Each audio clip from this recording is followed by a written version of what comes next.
Hello again, it's Noob, and here we have well, I've got the key upside down here, but it's a Fichet, which is a French make Titan.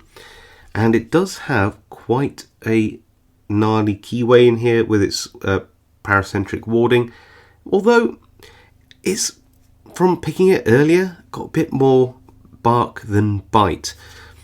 Everything about this looks a little bit intimidating. You've got all of these little dimples in the key here. Are they to be picked?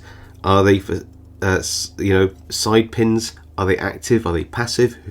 As it happens, if you look where these align, either here or on the other side here, if you run your pick down, you can feel some holes, but nothing really in them, which means that I think that these are holes for key control.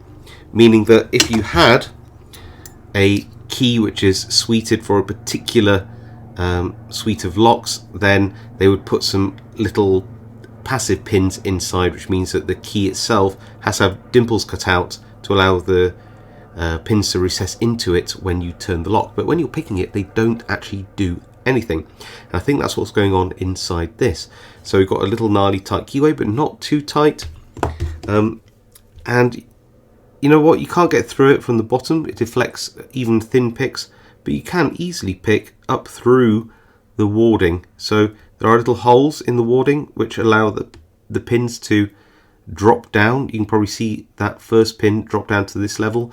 That's because it's cut holes through the warding, which means you can pick up through them.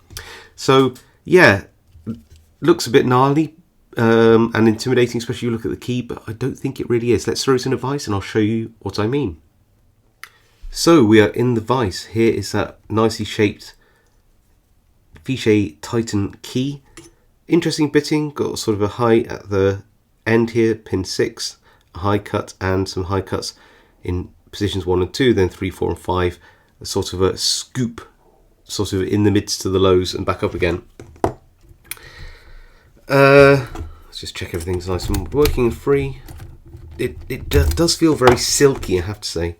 Bottom of the keyway tension with a 1mm turning tool and a multi-pick short to medium hook. Pin 6 here. Binding. Little click. And nothing on 5, 4, 3, 2, little click. 1, back to 2, little click. Let's try 1 again. Gentle, gentle. Oh, into a bit of a false set.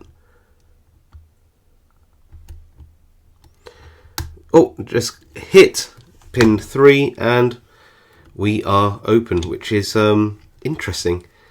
So yeah, if it has any serrations or T-pins or spools, I could not feel anything in there at all. It seems like surprisingly for Fichet, quite a basic lock, and they've got those sort of crimped circlips, which means that unless you do some destruction to this lock, you can't gut it to find out what's happening, which is a bit of a shame. But there you go, that is the surprisingly easy, considering the key, Fichet Titan. Hope you enjoyed that video, as short as it was. If you did like the video, please give it a like. If you have any comments about this lock or have any insights as to what's happening on the inside, then please do let me know in the comments below. I read them all and reply to as many as I can. If you like content like this and want to see more of it, then of course consider subscribing if you want to see more videos of mine, and I'll see you all next time.